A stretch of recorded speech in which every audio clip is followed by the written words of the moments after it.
Je suis fonctionnaire dirigeant au SPOE, donc on a créé une nouvelle entité qui est l'entité de la direction de l'exploitation des tunnels.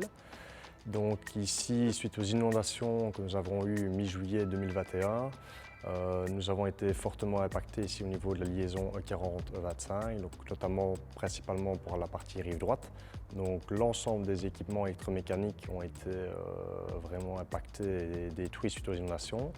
Donc moi je suis en charge notamment de la partie réhabilitation des éclairages avec notre partenaire ici Genetec pour la mise en place de différents éclairages avec Schreder.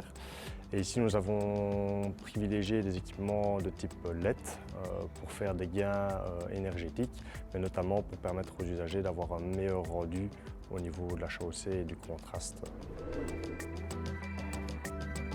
Pour Genetec, ce projet est pour nous un énorme défi qui a été réalisé ici pendant la période des congés.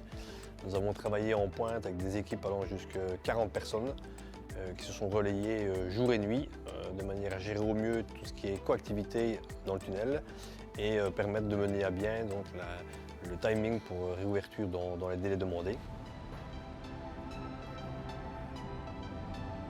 Nous voici au sein du tunnel de Quincampoix. La rénovation avait pour objectif de remplacer les luminaires qui avaient été détruits lors de l'inondation de 2021. Pour ce remplacement, Schreder a opté pour la technologie LED. Cela a deux avantages. Le premier, ça diminue la consommation d'énergie et le deuxième, ça améliore le confort des conducteurs. Combinant nos solutions avec celles de Phoenix Contact, on a pu réaliser les besoins du cahier des charges.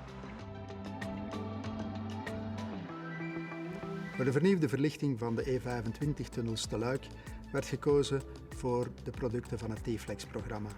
De T-Flex Line voor de basisverlichting, T-Flex Combi voor de versterking en T-Flex Base voor de veiligheidsverlichting. Dankzij een uitgekiende selectie van de optieken worden zowel de wanden als het wegdek op een perfecte manier uitgelicht. Hierboven aan de tunnelwand hebben we de mogelijkheid om aan te tonen hoe de voedingsinstallatie van de verlichting uitgevoerd is. De oranje kabel, vuurbestendig, loopt doorheen de Gaanse tunnel en in deze oranje aftakdoos maken we de ononderbroken verbinding naar de grijze unit waarin zich de beveiligheden bevinden. Van daaruit hebben we 1, 2 of 3 uitgangen naar de armaturen of naar de driverboxen zoals deze zich hier bevindt.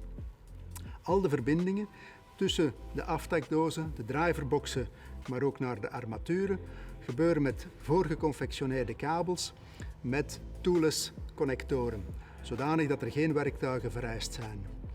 We hebben telkens een ingang uiteraard, 1 of meerdere uitgangen, maar we zien hier ook de buskabel met die doorlust van het ene naar het andere toestel, waarmee dus de controle van de verlichtingsinstallatie zal uitgevoerd worden.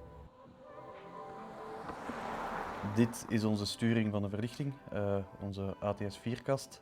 Ze zorgt ervoor dat de verlichting binnen in de tunnel steeds in functie van de verlichting buiten zal aangestuurd worden. Het is dankzij de ATS4-kast dat we de tunnel, de basisverlichting, hebben kunnen in dienst stellen op 2 uur tijd, dankzij de automatische adressering en de constante diagnose die terugkomt van de toestellen in de tunnel.